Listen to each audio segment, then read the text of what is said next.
Let's learn about scientific notation. Take, for example, the number 320. Okay, so that's a number which is actually written in standard notation. Okay, now if we have to write this number in scientific notation, we have to imagine a decimal point at this place, and we're going to move it 2 to the left to make it 3.20. Well, when we do that, now this number actually is much smaller than this number. So we have to keep the magnitudes of the number the same. That means this number has to be the same in size as this number. Therefore, we can multiply this with 100, and then that would be the same as this number. But now in scientific notation, we don't really just add 100,000, things like that, because the number becomes too big and unwieldy. So what we do is we write 100 as 10 to the power 2. So therefore, in scientific notation, this number would become 3.20 times 10 to the power 2. And that's this same number in scientific notation. So now some of you might ask the question, so what notation is this number? This is actually standard notation. Okay, so I'll write that down here. Now, standard notation does not have any specific rules, so you write a number pretty much any way you want it. It's in standard notation. For scientific notation, which is this one,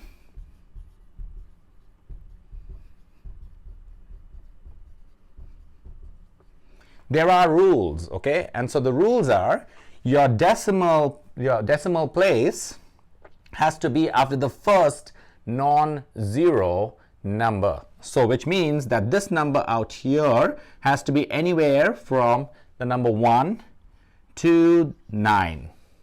Cannot be greater than 9, cannot be less than 1. Okay, so let's take another example.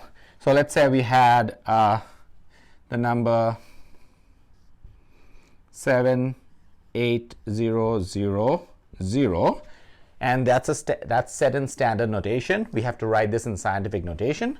Imagine there's a decimal at the end of the number. We have to move the decimal 4 places to the left. So therefore, in scientific notation, that becomes 7.8. And to make sure that the number is the same in magnitude, of course, you can put the zeros in if you want. Okay, make sure the number is the same in magnitude. We have to multiply it with 10 to the power 4. And that same number now is written in scientific notation. Let's take a look at another example. We have this number, we want to change it to scientific notation.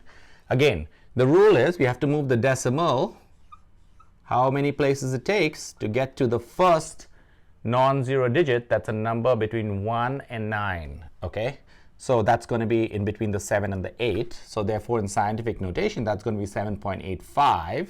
You drop all those zeros, but count how many places you move the decimal. It's 1, 2, 3, 4, 5, 6, 7. So therefore, because that number is much smaller than this number, we have to multiply with 10 raised to negative 7. Okay? A quick and easy way to remember what the power of 10 needs to be when you change a number to scientific notation is to remember this RNLP. Okay? Where R stands for right.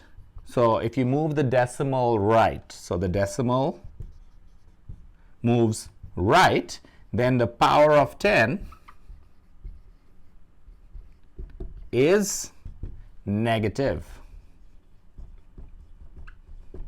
Okay, so if you move it right, like in this case, you move the decimal right, the power of 10 is negative. Now, if you move the decimal left, the power of 10 should be positive. So if you take this example, 785000, we want to change that to scientific notation. We're going to move the decimal left 1, 2, 3, 4, 5 places. So that's 7.85000. I'll keep the zeros times 10 to the positive. How many places? 1, 2, 3, 4, 5. 5 places. So decimal left, power of 10 is positive. RNLP. I hope that made sense.